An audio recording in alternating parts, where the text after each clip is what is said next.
கிறிஸ்துவுக்குள்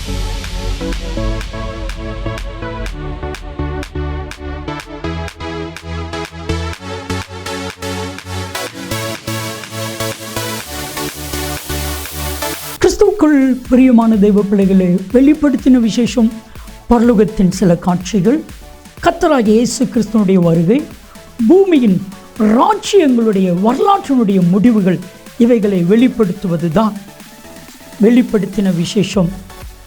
இதனுடைய ஆசிரியர் அப்போஸ்தலனாகிய யோவான் பத்மத்துவில் சிறை கைதியாக இருக்கும் பொழுது கிரேக்க மொழியிலே எழுதப்பட்டது. பெரும்பாலும் அடையாள மொழிகளிலே எழுதப்பட்ட இந்த புத்தகம் மதிப்பிற்குரிய டாக்டர் ரெவரண்ட் பால்ராஜ் அதிசயமணி அவர்கள் மூலமாக நமக்கு டிராஸ்டிவின் மக்களுக்கு இது போதிக்கப்படுகிறது. தெய்வ மனிதர், தெய்வனால் பரிசுத்த ஆவியானவரால் வல்லமையாய் பயன்படுத்தப்படுகிற இவர்கள் கருக்கலான சத்தியங்களையும் ஆழமான உண்மைகளையும் மறைவான மறைப்பொருட்களையும் வெளிப்படுத்தி நமக்கு சொல்லி புரியக்கூடிய நல்ல தெய்வ மனிதர். தொடர்ந்து பாருங்கள். கர்த்தர் அன்பு பால்ராஜ் அவர்களை வல்லமையாய் பயன்படுத்தி வருகிறார். இந்த வெளிப்படுத்தின விசேஷம் உங்களுக்கு மிகுந்த பிரயோஜனமாக இருக்கும். கர்த்தர் உங்களை ஆசீர்வதிப்பார். ஆண்டவருடைய பிரசன்னத்தில் மீண்டுமாக உங்களை காணும் பொழுது மன மகிழ்ச்சி அடைகிறேன். இந்நாளிலும் உங்கள் மத்தியில் வந்து உறவு கொள்ளவும், ஆண்டவருடைய வசனத்தை பகிர்ந்து கொள்ளவும் தருணம் கொடுத்த ஆண்டவரை துதிப்பதோடு எனக்கு நீங்கள் வாய்ப்பளித்ததற்காக உங்களுக்கு ஒரு நன்றியை நான் தெரிவித்துக் கொள்கிறேன். வெளிப்படுத்தின விசேஷத்திலிருந்து இந்நாட்களிலே செய்திகளை படித்து தியானித்து வருகிறோம். 1ஆம் அதிகாரத்திலேயே நாம் நிற்கிறோம். ஏற்கனவே பல செய்திகளை நாம் பார்த்து விட்டோம். இன்னும் சில செய்திகளை நாம் பார்க்க இருக்கிறோம். இந்த 1ஆம் அதிகாரத்தையே நாம் நீளமாக ஆழமாக வாசித்து விட்டோம் என்றால், படித்து விட்டோம் என்றால், மற்ற அதிகாரங்களில் உள்ள காரியங்கள் நிச்சயமாக நமக்கு தெளிவாக புலனாகும். எனவே 1ஆவது அதிகாரத்தில் அதிகமாக நாம் நிற்கிறோம், கான்சன்ட்ரேட் பண்ணுகிறோம். இதில் உள்ள பதங்கள், இதில் உள்ள கொள்கை வார்த்தைகள், இவற்றையெல்லாம் சரியாக கற்றுக்கொண்டால் வரக்கூடிய அதிகாரங்களில் உள்ள சில வார்த்தைகள், சம்பவங்கள், விளக்கங்கள் எளிதாக நமக்கு புலனாகும். சரி, 6ஆம் வசனம் பாருங்கள். வெளிப்படுத்தின விசேஷம் 1ஆம் அதிகாரம் 6ஆம் வசனம். நம்மிடத்தில் அன்பு கூர்ந்து தமது இரத்தத்தினாலே நம்முடைய பாவங்களற நம்மை கழுவி தம்முடைய பிதாவாகிய தேவனுக்கு நம்மை ராஜாக்களும் ஆசாரியர்களும் ஆக்கின அவருக்கு மகிமையும் வல்லமையும் என்றென்றைக்கும் உண்டாயிருப்பதாக ஆமேன் என்று வாசிக்கிறோம். ஆமேன் என்ற வார்த்தை வெளிப்படுத்தும் விசேஷத்திலே அடிக்கடி காணப்படுகிறது. இந்த ஆமேன் என்ற வார்த்தைக்குரிய அர்த்தத்தையும் விளக்கத்தையும் குறித்து இந்த நாளிலே நாம் சிந்திக்கப் போகிறோம். அடுத்த வசனம் பாருங்கள், 7ஆம் வசனம். இதோ மேகங்களுடனே வருகிறார், கண்கள் யாவும் அவரை காணும், அவரை குத்தினவர்களும் அவரை காண்பார்கள், பூமியின் கோத்திரத்தார் எல்லாரும் அவரை பார்த்து புலம்புவார்கள், அப்படியே ஆகும் ஆமேன் என்று திரும்பவும் ஆமேன் என்ற வார்த்தை அங்கே இடம்பெறுவதாக வேதத்தில் வாசிக்கிறோம். ஏற்கனவே நான் சொன்னது போல் ஆமேன் என்ற பதம் வேதத்தில் பல இடங்களிலே காணப்படுகிறது. ஒவ்வொரு இடத்திலே காணப்படும் போதும் அதனுடைய அர்த்தம் என்ன, அதனுடைய விளக்கம் என்ன என்பதை நம்ம ஆராய்ந்து பார்த்து கற்றுக்கொள்ளப் போகிறோம். ஆமேன் என்ற வார்த்தையை அனாவசியமாக உச்சரிக்கக்கூடியவர்களும் உண்டு. எல்லாரும் ஒரு ஆமேன் சொல்லுங்கள் என்று சொல்வார்கள்.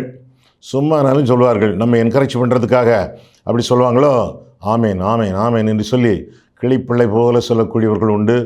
அது சிலருக்கு அனிச்சை செயல், அனிச்சை சொல். சொல்லாமலேயே அவர்களால் இருக்க முடியாது. Can I have a good amen என்று சொல்லி அந்த கூட்டத்தை பார்த்து சொல்லக்கூடியவர்கள் உண்டு. அந்த காலத்தில் வந்து பெரிய ரவுடியாக்கம் ஆமேன் என்று சொல்வார்கள். அவர் சொல்கிறதுக்கெல்லாம் நம்ம ஆமேன்னு சொல்லணும்.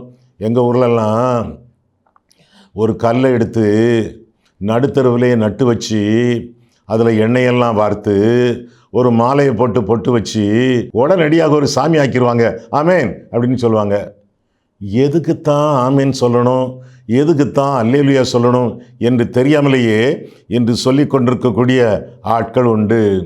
ஆமேன் அல்லேலுயா இந்த வார்த்தைகளெல்லாம் ஆண்டவருடைய நாமங்கள் அடங்கப்பெற்ற வார்த்தைகள். உன் தேவனாகிய கர்த்தருடைய நாமத்தை வீணிலை வழங்காதிருப்பாயாக என்று வேதம் சொல்கிறது.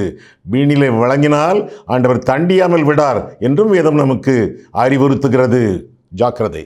ஆமேன் என்ற வார்த்தை அல்லது அல்லேலுயா என்ற வார்த்தை நாம் சொல்லும் பொழுது கவனமாக ஜாக்கிரதையோடு உச்சரிக்க வேண்டியது நம்முடைய கடமை என்று சொல்லி வேதம் நமக்கு கற்றுக் கொடுக்கிறது. சிலர் பசங்க பண்ணிக்கிட்டே இருப்பாங்க, அடுத்தால என்ன சொல்லணும்னு அவங்களுக்கு மறந்து போகும், அடுத்த பாயிண்ட் நினைவுக்கு வராது. இடையிடையே இந்த ஃபில் அப் தி பிளாங்க்ஸ்னு சொல்லுவாங்களே, இடையிடையிலே ஆமேன் ஆமேன் அல்லேலூயா அல்லேலூயா என்று சொல்லி யோசித்து கொண்டே இருப்பார்கள். அந்த பாயிண்ட் வரும் அளவும் யோசித்து கொண்டே இருப்பார்கள். வேண்டாம்.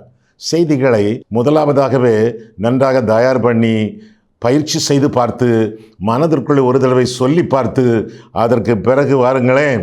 அதற்கு பிறகு சரளமாக உங்களுக்கு வார்த்தைகள், தேவையான வார்த்தைகள் உங்களுக்கு வரும். சரியா?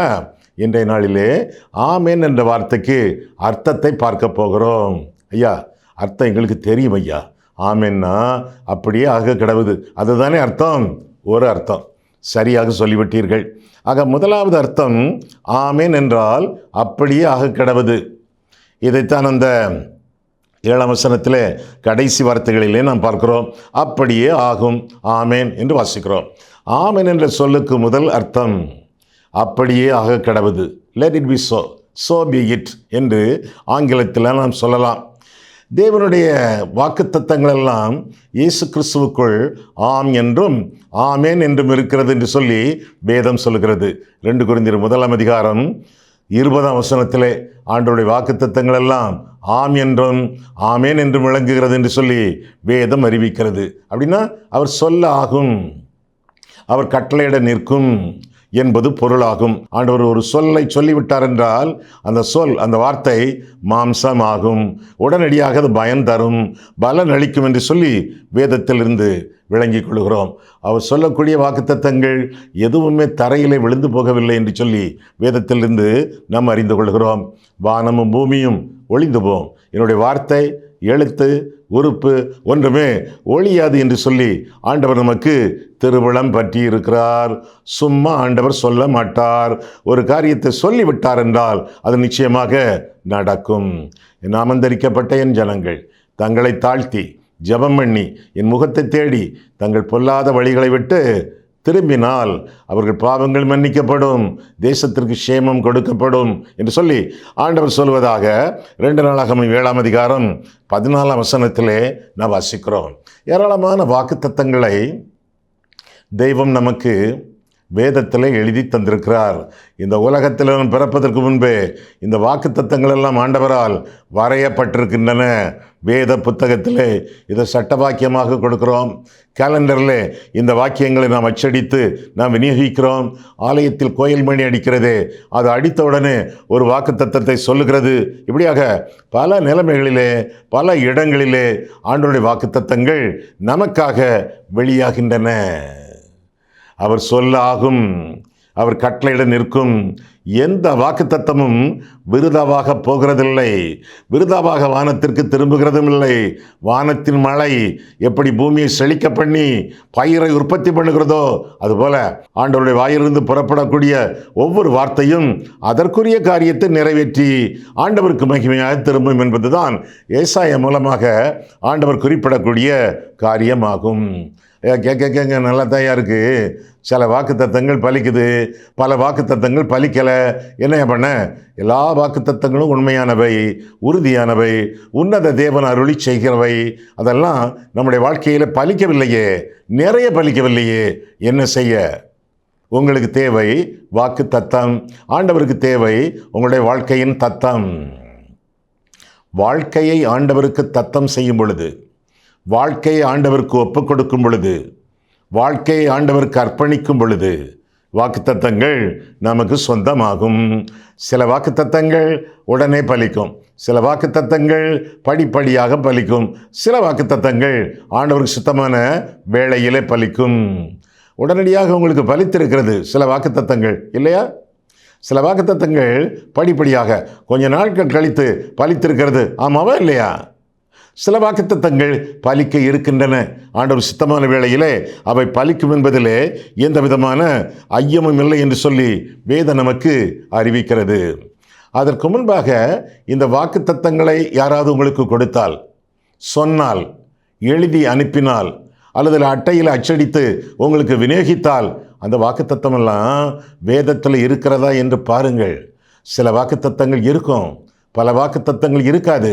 சில வாக்குத்தத்தங்கள் அரைகுறையாக இருக்கும். என்ன சொல்வாங்க?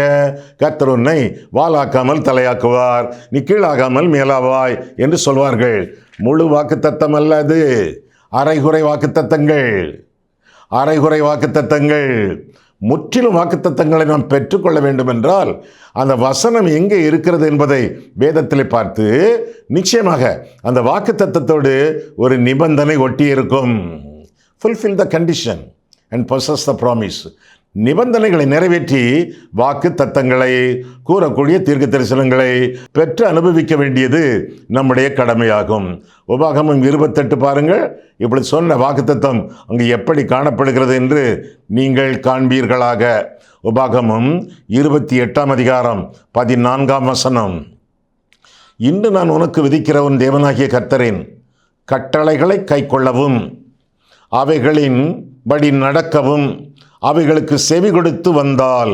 3 காரியம் போட்டிருக்காங்க. 1 கட்டளைகளை கைக்கொள், 2 அவைகளின்படி நட, 3 அவைகளுக்கு செவி கொடு. இந்த 3ஐயும் செய்தா கர்த்தர் உன்னை வாலாக்காமல் தலையாக்குவார், நீ கீழாகாமல் மேலாவாய். ஒவ்வொரு வாக்குத்தத்தத்தையும் ஒரு நிபந்தனை ஒட்டி கொண்டிருக்கும்.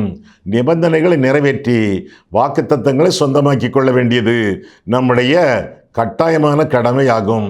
இப்போ கடையில் போய் சட்டை எடுத்தால் சட்டை காலரில் ஒரு விலை ஒரு ப்ரைஸ் டேக் ஒட்டி இருக்கும், அதில் விலை போட்டிருப்பாங்க. அதை கொடுத்தா தானே சட்டை கிடைக்கும். அதே மாதிரி நிபந்தனைகளை நிறைவேற்றி வாக்குத்தத்தங்களை வாழ்க்கையில் சொந்தமாக்கி கொள்ள வேண்டியது நம்முடைய கடமை என்று சொல்லி வேதம் நமக்கு கற்றுக் கொடுக்க கடவுது. ஆமென். அப்படியே ஆக கடவுது. சில சமயங்களிலே உடனடியாக, சில சமயங்களிலே படிப்படியாக, சில சமயங்களிலே ஆண்டவருக்கு சித்தமான வேளையிலே ஆண்டவர் சொல்லக்கூடிய காரியங்கள் நம்முடைய வாழ்க்கையிலே பலிக்கும். பேதுரு கடலிலே மூழ்கி கொண்டிருக்கிறான். ஆண்டவரே என்னை ரட்சியும் என்று சொல்லி காத்துகிறான். ஆண்டவர் என்ன சொல்லவில்லை? கொஞ்சம் நன்றாக நீச்சல் அடித்து பழகு என்று சொல்லவில்லை. கொஞ்சம் தண்ணீரை குடி என்று சொல்லவில்லை. போக்கற்ற நிலைமையிலே உன் வயிறெல்லாம் தண்ணீரால் நிரம்பின பிறகு நான் வந்து உன்னை காக்கிறேன் என்று சொல்லவில்லை. அவன் ரட்சியும் என்று சொன்ன உடனேயே தன்னுடைய கரத்தை நீட்டி அவனை தூக்கி எடுத்தார் என்று சொல்லி வேதத்தில் வாசிக்கிறோம். மத்தேயு 14 உடனடியான பதில். ஆண்டவரை நோக்கி ஜெபிக்கக்கூடிய ஜெபங்களுக்கு, ஏறெடுக்கக்கூடிய விண்ணப்பங்களுக்கு ஆண்டவர் உடனடி பதில் கொடுக்கிறார் என்று சொல்லி வேதத்தில் வாசிக்கிறோம். உடனடியாக ஆண்டவர் பதில் தரக்கூடியவர். இன்னும் படிப்படியாக ஆண்டவர் பலனளிக்கக்கூடியவர். மார்க் 8 அதிகாரத்தில் ஒரு குருடன் அவனை கொண்டு வந்தார்கள், அவனை தொடும்படி கொண்டு வந்தார்கள் என்று சொல்லி வேதத்தில் வாசிக்கிறோம். அந்த பகுதியை பார்த்து விடுவோமா? மார்க் 8 அதிகாரம் எடுத்துக்கொள்ளுங்கள். மார்க் 8 அதிகாரத்திலே அந்த மனுஷனை நாம் சந்திக்கிறோம். 22 வசனம். மார்க் 8:22 எடுத்துட்டீங்களா? பின்பு அவர் பெத்சாயிதா ஊருக்கு வந்தார். அப்பொழுது ஒரு குருடனை அவரிடத்தில் கொண்டு வந்து அவனை தொடும்படி அவரை வேண்டிக் கொண்டார்கள். ஏன்? ஆண்டவர் தொட்டாலே போதுமே, உடனே சுகம், உடனே பார்வை கிடைத்துவிடும். 23 அவர் குருடனை கையை பிடித்து தொட்டாச்சு. சுகம் கிடைத்ததா? பார்வை கிடைத்ததா? இல்லையே. தொடர்ந்து பார்ப்போம். அவனை கிராமத்துக்கு வெளியே அழைத்து கொண்டு போய் அங்கே சுகம் கிடைச்சதா? இல்லையே. பார்வை கிடைத்ததா? இல்லையே. பிறகு அவன் கண்களில் உமிழ்ந்து துப்பி அப்படின்னு அர்த்தம். பார்வை கிடைச்சதா? கிடைக்கலையே. தொடர்ந்து அவன் மேல் கைகளை வைத்து, ஏற்கனவே தொட்டாச்சு, இப்போ திரும்பவும் கைகளை வைக்கிறார். அவங்க கேட்டது என்ன? கைகளை வைத்தார். சுகம் கிடைச்சதா? இல்லை. எதையாகிலும் காண்கிறாயா என்று கேட்டார். அவருக்கே ஆர்வம், எதையாவது காண்கிறாயா என்று கேட்கிறார். அங்கே அவன் என்ன பதில் சொல்கிறான்? அவன் ஏறிட்டு பார்த்து நடக்கிற மனுஷரை மரங்களைப் போல காண்கிறேன் என்றான். சுகம் கிடைக்கலையே. ஆட்கள் எல்லாம் மரங்கள் போல அங்கே நடப்பதாக அவன் சொன்னதாக, பதிலளித்ததாக வேதத்தில் வாசிக்கிறோம். எத்தனை படிகள், எத்தனை படிக்கட்டுகள், படிப்படியாக எத்தனை காரியங்கள் செய்த பிறகும் ஒன்றும் நடக்கலையே. பின்னால அடுத்த வசனம். பின்பு அவர் மறுபடியும் அவன் கண்களின் மேல் கைகளை வைத்து அவன் ஏறிட்டு பார்க்கும்படி செய்தார். அப்பொழுது அவன் சொஸ்தமடைந்து யாவரையும் தெளிவாய் கண்டான். எப்படி நடந்தது இந்த அற்புதம்? எப்பொழுது நடந்தது இந்த பதில்? படிப்படியாக, உடனடியாக அல்ல, படிப்படியாக ஆண்டவர் பதில் அளித்தார், பலன் கொடுத்தார் என்று சொல்லி வேதத்திலே வாசிக்கிறோம். பேதுருவுக்கு உடனடியான பதில், இந்த குருடனுக்கு படிப்படியான பதில், இன்னும் ஆண்டவர் சித்தமான வேளையிலே ஆண்டவர் பதில் அளிக்கிறார் என்று சொல்லியும் வேதம் நமக்கு தெளிவாக கற்றுக் கொடுக்கிறது. சீஷர்களை பார்த்து ஆண்டவர் சொன்னார், சீஷர்களை பார்த்து சொன்னார், அக்கறைக்கு போவோம் வாருங்கள் என்று சொன்னார். அக்கறைக்கு போங்க அப்படின்னு சொல்லலை, அக்கறைக்கு போவேன் அப்படின்னு சொல்லலை, அக்கறைக்கு போவோம், தன்னையும் சேர்த்து கொண்டு அக்கறைக்கு போவோம் வாருங்கள் என்று சொல்லி ஆண்டவர் சொன்னார். அவர்களோடு ஆண்டவரும் புறப்பட வேண்டியதுதானே? புறப்படலை. ஆண்டவர் பக்கத்தில் இருந்த ஒரு மலையின் மேல் ஏறினார் ஜெபம் பண்ணுவதற்காக. அவர்களை தனியாக அனுப்பிவிட்டார். அவர்கள் போனார்கள், தனியாக போனார்கள். நடுக்கடலுக்கு வந்த பொழுது கடல் கொந்தளித்தது, காற்று குமுறியது. இப்படி பல விதமான பயங்கரமான சூழ்நிலைகளிலே அவர்கள் சிக்கிக் கொண்டார்கள். அமிழ்ந்து விடுவோமோ, உயிரை மாய்த்துக் கொள்வோமோ என்று சொல்லி அஞ்சுகிறார்கள், அரற்றுகிறார்கள், அலறுகிறார்கள். இதுதான் நம்முடைய கடைசி வேளை, இந்த கடல் தான் நம்முடைய கல்லறை என்று அவர்கள் எண்ணிக்கொள்கிறார்கள். அப்படி அலறல் சத்தம் ஆண்டவர் காதில் விழுந்திருக்குமா? ஏன் விழுந்திருக்காது? விழும். அன்றைய நாளின் கரிக்குலம், அன்றைய நாளிலே என்ன நடக்கப் போகிறது என்பதை ஆண்டவர் திட்டம் வகுக்கிறவராச்சே. அலறின உடனே ஆண்டவர் வரவில்லை.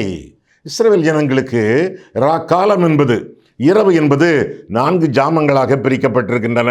முதலாவதாக சாயங்காலம் 6 மணியிலிருந்து இரவு 9 மணி வரை முதல் சாமம். பிறகு இரவு 9 மணியிலிருந்து 12 வரை 2வது ஜாமம். மூன்றாவதாக 12 மணியிலிருந்து காலை 3 மணி வரை 3வது ஜாமம். நான்காவதாக காலை 3 மணியிலிருந்து 6 மணி வரை 4வது ஜாமம். 4 ஜாமங்களாக, 4 வாட்சஸ், 4 ஜாமங்களாக இரவு அவர்களுக்கு பிரிக்கப்பட்டிருக்கிறது. இவர்கள் கூப்பிட்டார்கள், கத்தினார்கள், கதறினார்கள். முதலாவது ஜாமத்திலே ஆண்டவர் வரவில்லை, 2வது ஜாமத்திலே ஆண்டவர் வரவில்லை, 3வது ஜாமத்திலே ஆண்டவர் வரவில்லை, 4வது ஜாமத்திலே ஆண்டவர் கடலின் மேல் நடந்து வந்து அவர்களை காப்பாற்றினார் என்று சொல்லி வேதம் நமக்கு கற்றுக் கொடுக்கிறது. அப்போ ஆண்டவருக்கு சித்தமான ஒரு வேலை உண்டு, காட்ஸ் அப்பாயிண்டட் டைம். அது என்ன? 4வது ஜாமம். அந்த காலகட்டத்திலே, அந்த சூழ்நிலையிலே, 4வது ஜாமத்திலே, அவர் சித்தமான வேளையிலே ஆண்டவர் வந்து அவர்களுக்கு செவி கொடுத்து அவர்கள் ஜீவனை காப்பாற்றினார் என்று சொல்லி நாம் வேதத்திலே வாசிக்கிறோமே. இதுபோல ஆமேன் என்று நாம் சொல்லும் பொழுது ஆண்டவர் வித்தியாசமான பதில்களை, நிச்சயமான பதில்களை நமக்கு அளிக்கிறார். உடனடியாக பதிலளிக்கிறார், 2வதாக படிப்படியாக பதிலளிக்கிறார், 3வதாக ஆண்டவர் சித்தமான வேளையிலே பதிலளிக்கிறார். ஆனால் அது மெய்யாகவே நடக்கும். மெய்யாகவே, அந்த வார்த்தைக்கு கிரேக்க மொழியிலே, எபிரேய மொழியிலே என்ன வார்த்தை? இதே ஆமேன் தான். ஆமீன் என்றால் 2வது அர்த்தம் மெய்யாகவே, அல்லது உண்மையாக, அல்லது சத்தியமாக, அல்லது நிச்சயமாக.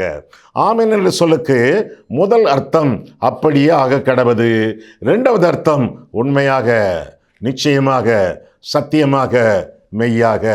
ஆங்கிலத்தில் ட்ரூலி, மெய்யாகவே, உண்மையாக நடக்கும். ஒரு ஜெபத்தை சொல்லுகிறேன், பிறகு ஆமென் சொல்லுகிறேன். நான் சொன்ன ஜெபம் உண்மையான என்னுடைய தேவை. இந்த ஜெபத்திற்கு உண்மையாக ஆண்டவர் பதில் அளிப்பார் என்பதை நாம் அறிந்து கொள்ள வேண்டும். ஆக நம்முடைய ஜெபத்திற்கு ஆமென் என்று நாம் சொல்லும் பொழுது மெய்யாகவே இது நடக்கும் என்று சொல்லி நம்முடைய இருதயத்திலே நாம் விசுவாசிக்கிறோம். ஆண்டவரிடத்தில் அல்லவா ஜெபித்தோம், நம்ம அப்பாவிடம் அல்லவா ஜெபித்தோம், நம்முடைய நண்பரிடத்தில் அல்லவா ஜெபித்தோம், நம்முடைய ராஜாவிடத்தில் அல்லவா ஜெபித்தோம். பூமியின் ஆளுகை அவர் கையில் இருக்கிறதே. அவர் நிச்சயமாக நம்முடைய ஜெபங்களுக்கு பதில் அளிப்பார். அப்போ ஆமென் என்ற வார்த்தை ஒரு விசுவாச வார்த்தை. இது நடக்கும், மெய்யாகவே இது நிறைவேறும், சத்தியமாக இது நிச்சயமாக நடந்தேறும் என்று சொல்லி விசுவாச வார்த்தையை நாம் வழங்குகிறோம். காரணம், நம்முடைய தெய்வம் பொய்யுரையாத தேவன் என்று சொல்லி வேதம் நமக்கு கற்றுக் கொடுக்கிறது. பின்ன வெளிப்படுத்தும் விசேஷம் இதே 1ஆம் அதிகாரம் முந்தின சில வசனங்களிலே பார்க்கும் பொழுது அவர் உண்மையுள்ள சாட்சி என்று கூட நாம் வேதத்திலே நாம் படிக்கிறோம். உண்மையும் உத்தமமான ஊழியக்காரன் என்று அழைக்கக்கூடிய ஆண்டவர் எப்படி உண்மையின்றி இருப்பார்? அவர் சத்தியமானவர், அவர் சத்தியபரர் என்று சொல்லி வேதம் நமக்கு தெளிவாக கற்றுக் கொடுக்கிறது. சகரியா என்ற ஒரு ஆசாரியனை நீங்கள் சந்தித்திருப்பீர்களே. லூக்கா 1ஆம் அதிகாரத்திலே சகரியா என்ற ஆசாரியனாக வேண்டும் என்றால் நியாயப்பிரமாணத்தை கரைத்து குடித்திருக்க வேண்டும். நியாயப்பிரமாணம் என்றால் என்ன? ஆதியாகமம் முதல் உபாகமம் வரை பஞ்சாகமங்கள், 5 ஆகமங்களும் நியாயப்பிரமாணம். யோசுவாவிலிருந்து மல்கியா வரை தீர்க்க தரிசன புஸ்தகம். அப்போ யூதர்களுக்கு இருந்த பைபிள், அந்த காலத்து அவர்களுடைய வேதாகமம், நியாயப்பிரமாணமும் தீர்க்க தரிசனமும், அதாவது பழைய ஏற்பாடு, இதையெல்லாம் பகுத்து படித்திருக்க வேண்டும் ஆசாரியர்கள். அப்படி இருந்தால் தான் லேவியர்களெல்லாம் ஆசாரியர்களாக அங்கீகரிக்கப்படுவார்கள். ஆலயத்தில் பணிவிடை செய்ய சிறப்பாக தெரிந்து கொள்ளப்படுவார்கள். இந்த ஆசாரியன் சகரியா என்னும் ஆசாரியன், அவனுக்கு ரிட்டையர்ட் ஆகக்கூடிய, ஓய்வு பெறக்கூடிய வேளை வந்துவிட்டது. கடைசி நேரத்தில் இதுவரை என்னை கனம் பண்ணினானே இந்த மனுஷன், இவனை கனம் பண்ண வேண்டுமே என்று கருதி ஆண்டவர் தேவதூதனை அனுப்பி அவனுக்கு தேவ வாக்கு தத்தத்தை கொடுப்பதாக வேதத்திலே வாசிக்கிறோம். லூக்கா 1ஆம் அதிகாரத்திலே காண்கிறோம். உனக்கு முதிர் வயது, ஒரு குமாரனை பெறப்போகிறாய், ஆண்மகன் உனக்கு பிறப்பான், அவனுக்கு யோவான் என்று பெயரிடுவாயாக என்று கர்த்தர் சொல்லும் பொழுது அவன் நம்பவில்லை, விசுவாசிக்கவில்லை, புரிந்து கொள்ள முடியவில்லை. எனக்கு வயதாச்சே, என் மனைவிக்கு வயதாச்சே, இது எப்படி நடக்கும் என்று சொல்லி அவனால் நம்பவே முடியவில்லை. ஆனாலும் நிறைய வேதத்தை படித்தவன் இவன் இந்த சாராளுக்கு பிள்ளை பிறந்த காரியம் அவனுக்கு தெரியும், ரெபேக்காளுக்கு பிள்ளை பிறந்த காரியம் அவனுக்கு தெரியும், ராகேலுக்கு பிள்ளை பிறந்த காரியம் அவனுக்கு தெரியும். இவர்களெல்லாம் வயதாக இறுதி நாட்களிலே குழந்தைகளை பெற்றவர்கள். இதையெல்லாம் படித்தவன் இந்த ஆசாரியன். இருப்பினும் எனக்கு எப்படி பிறக்கும் என்ற நம்பிக்கையோடு அவன் கேட்டான் என்று சொல்லி வேதத்திலே நாம் கற்றுக்கொள்கிறோம். நான் சொன்ன வார்த்தையை நீ நம்பவில்லையே, எனவே இந்த வாக்குத்தத்தம் உனக்கு பலிக்காது, நீ பிள்ளையை பெறமாட்டாய், யோவான் பிறக்க மாட்டான் என்று ஆண்டவர் சொல்லாமல் தலையில் நங்குனி ஒரு கொட்டு வச்சார. என்னை நீ நம்பினால் உனக்கு ஆசீர்வாதமாக பிள்ளை பிறக்கும், என்னை நீ நம்பாவிட்டால் உனக்கு அடியோடு நிச்சயமாக பிள்ளை பிறக்கும். என்ன அடி? ஊமை. இந்த வாக்குத்தத்தம் நிறைவேறும் வரை நீ ஊமையாயிருப்பாய், ஸ்லேட்டில் தான் எழுதி காட்டுவார் என்று சொல்லி ஆண்டவர் வாக்கு தத்தத்தை கொடுத்து அதை அவன் நம்பாதபடியினாலே அவனுக்கு ஒரு தண்டனை கொடுத்து அகன்று சென்றதாக வேதத்தில் வாசிக்கிறோம். ஆமாம், ஆண்டவர் வாக்கு தத்தத்தை கொடுத்தாரே, அது உண்மையாக நடந்ததா? நடந்தது. எப்படி நடந்தது? அவன் விசுவாசித்திருந்தால் ஆசீர்வாதமாக நடந்திருக்கும். விசுவாசியதபடியினாலே அடி, ஊமை. அதோடு நடந்ததா? நடந்ததே. யோவான் பிறந்தானே என்று சொல்லி வேதம் நமக்கு கற்றுக் கொடுக்கிறது. பின்ன அருமையான ஒரு வாக்கு தத்தம் ரோமர் 3ஆம் அதிகாரத்திலே பார்க்கும் பொழுது நம்முடைய அவிசுவாசம் தேவனுடைய உண்மையை அவமாக்காது என்ற கருத்தை நாம் பார்க்கிறோம். ரோமர் 3ஆம் அதிகாரம் 3ஆம் வசனம், சிலர் விசுவாசியாமற் போனாலும் என்ன, அவருடைய அவிசுவாசம் தேவனுடைய உண்மையை அவமாக்குமோ? ஆண்டவர் சொன்னது நடக்கும், நீ அவிசுவாசப்பட்டாலும் நடக்கும். அது நடந்ததே சகரியாவின் வாழ்க்கையிலே. ஆனால் எப்படி நடக்கிறது? ஒரு தண்டனையோடு நடப்பதாக பார்க்கிறோம். ஏன்? பொய்யுரையாத தேவனை அவன் விசுவாசிக்கவில்லையே. அதனாலே 89ஆம் சங்கீதம் பாருங்கள். 89ஆம் சங்கீதத்திலே பார்க்கும் பொழுது இன்னும் அருமையாக இந்த கருத்துக்களை நாம் புரிந்து கொள்ளலாம். 89ஆம் சங்கீதம் 24ஆம் வசனம் முதல், என் உண்மைனா என்னது? ஆமேன்.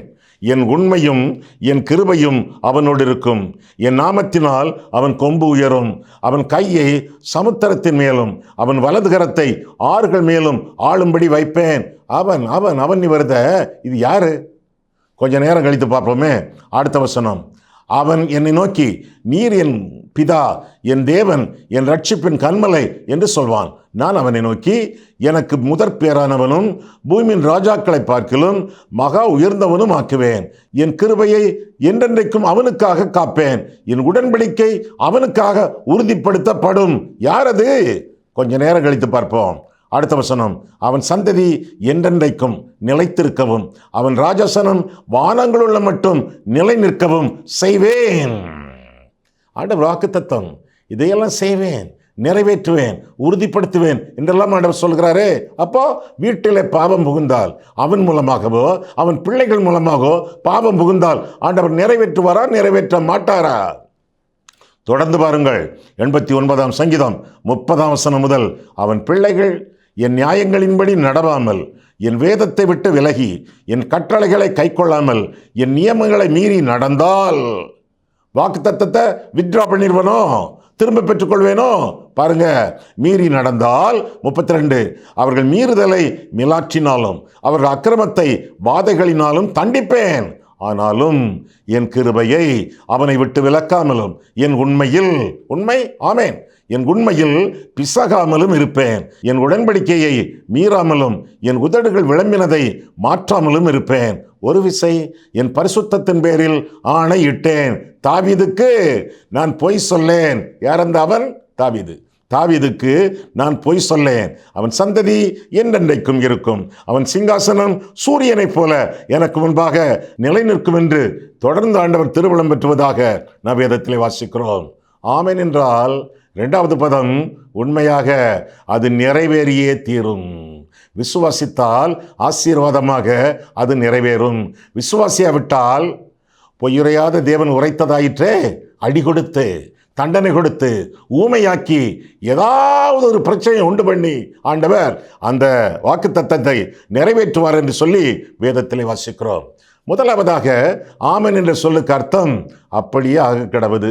2வது அர்த்தம் உண்மையாக அல்லது சத்தியமாக அல்லது நிச்சயமாக. 3வது அர்த்தம் உங்களுக்கு தெரியும். 3வது அர்த்தம் உங்களுக்கு தெரியும்.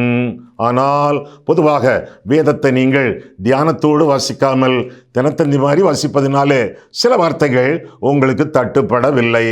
அப்படி தட்டுப்படாத ஒரு வார்த்தை தான் இந்த ஆமென் என்ற வார்த்தை. அதற்கு என்ன அர்த்தம்? வெளிப்படுத்தின விசேஷம் 3ஆம் அதிகாரம் 14ஆம் வசனம் பாருங்கள். வெளிப்படுத்தின விசேஷம் 3ஆம் அதிகாரம் 14. லவோதிக்கா சபையின் தூதனுக்கு நீ எழுத வேண்டியது என்னவெனில், உண்மை, அடுத்தது சத்தியம், உண்மையும் சத்தியமும் உள்ள சாட்சியும், தேவனுடைய சிருஷ்டிக்கு ஆதியுமாய் இருக்கிற ஆமென் என்பவர் சொல்லுகிறதாவது. ஆமென்னா ஒரு ஆளே, ஆண்டவராக இயேசு கிறிஸ்து. ஆண்டவராக இயேசு கிறிஸ்துவுக்கு வேதத்தில் கொடுக்கப்படக்கூடிய நூற்றுக்கணக்கான பெயர்களில் ஒன்று ஆமென். ஆமென் என்பது ஆண்டவருடைய பெயர். ஒரு ஜெபம் நாம் பண்ணுகிறோம், கடைசியில் ஆமென் என்று சொல்லுகிறோம் அப்படின்னா அதுக்கு என்ன அர்த்தம் தெரியுமா? நம்முடைய ஒவ்வொரு ஜெபத்திற்கும் கடைசியாக ஆண்டவர் போடக்கூடிய கையெழுத்து ஆமென். ஆமென் is a signature of Jesus to every prayer. ஒவ்வொரு ஜெபத்திற்கும் ஆண்டவர் போடக்கூடிய கையெழுத்து ஆமென் என்று சொல்லி வேதத்திலிருந்து தெளிவாக அறிகிறோம். ஆமா, செக்கில் கையெழுத்து போட்ட மாதிரி ஆண்டவர் நம்முடைய ஜெபங்களுக்கு கையெழுத்து போடுகிறாரு. அந்த ஜெபம் பலிக்குமா பலிக்காதா? ஆண்டவரே கையெழுத்து போட்டாச்சே, எப்படி பலிக்காம இருக்கும்? அப்போ அடுத்த தடவை நீங்க ஆமென் என்று சொல்லும் பொழுது பறக்க பார்த்துக்கிட்டு சொல்லாதீங்க. அடுத்தவங்க சேலைகளை நகைகளை பார்த்துக்கிட்டு சொல்லாதீங்க. அங்கே என்ன நடக்கு, இங்க இந்த பையன் எதற்கு ஓடுறான், இவன் எதுக்கு இந்த காயினை உருட்டிக்கிட்டு இருக்கான், இவன் இப்படி விளையாடுறான் என்று அடுத்தவங்களை பார்த்துக்கிட்டு பறக்க பார்த்துக்கிட்டு ஆமென்னு சொல்லாதீங்க. பயபக்தியோடு சொல்லுங்க. ஆண்டவருடைய நாமத்தை நீங்க உச்சரிக்கீங்க. உங்களுடைய ஜெபத்திற்கு பலன் வேண்டும் என்று சொல்லி ஆணித்தரமாக நம்பி அந்த வார்த்தையை நீங்கள் அறிவிக்கீங்க. ஆண்டவர் போடக்கூடிய கையெழுத்து, நீங்கள் பண்ணக்கூடிய ஒவ்வொரு ஜெபத்திற்கும் ஆண்டவர் தரக்கூடிய கையெழுத்து ஆமென் என்பதாகும். ஆமென் என்று சொல்லும் பொழுது நிச்சயமாக அது நடக்கக்கூடிய ஒரு காரியமாகும். இயேசு என்ற திருநாமத்திற்கு எப்போதுமே மிக ஸ்தோத்திரம் அப்படின்னு பாடுறோமே, அந்த பாட்டை திரும்ப ஒருக்க பாடி முடியுங்களேன். அந்த நாமத்தினாலே வரக்கூடிய நன்மைகள் இதெல்லாம் நமக்கு சொந்தம் என்று சொல்லி வேதம் நமக்கு கற்றுக் கொடுக்கிறது. ஆமென் என்ற ஆண்டவருடைய பெயரிலே நம்பிக்கை வையுங்கள், கர்த்தரிலே நம்பிக்கை வையுங்கள், அது ஒன்று. கர்த்தரே நம்முடைய நம்பிக்கை என்பது இன்னொன்று. நீதிமொழிகள் 3ஆம் அதிகாரம் 26ஆம் வசனத்தில் பார்க்கிறோம், கர்த்தர் என் நம்பிக்கை. The Lord is my confidence. நம்பிக்கை confidence is personified in the person of Jesus. இயேசு என்று சொன்ன உடனே அவரை நம்புகிறோம், அவரை விசுவாசிக்கிறோம் என்று அர்த்தமாகும். எனவே கர்த்தர் பேரிலே நம்பிக்கை வைத்து ஜெபங்களை ஏறெடுத்து ஆண்டவருக்கு மகிமையாக பூரண சமாதானத்தோடு நாம் வாழ வேண்டியது நம்முடைய கடமையாகும். ஏசாயா 26ஆம் அதிகாரம் 3ஆம் வசனத்திலே நாம் பார்க்கும் பொழுது, உம்மை உறுதியாய் பற்றி கொண்ட மனதை உடையவன் உம்மையே நம்பி இருக்கிறபடியால் பூரண சமாதானத்துடன் அவனை காத்துக்கொள்வீர். ஆமா, சமாதானம் என்ற சொல்லுக்கு எபிரேய மொழியிலே என்ன வார்த்தை உங்களுக்கு தெரியும்? ஷாலோம் என்ற வார்த்தை. சரியா? பிறகு பூரண சமாதானத்துடன் என்று நாம் வாசிக்கிறோமே, அந்த வசனத்தில் பூரணம் என்ற வார்த்தைக்கு எபிரேய மொழியிலே என்ன சொல் தெரியுமா? அதுவும் ஷாலோம் தான்.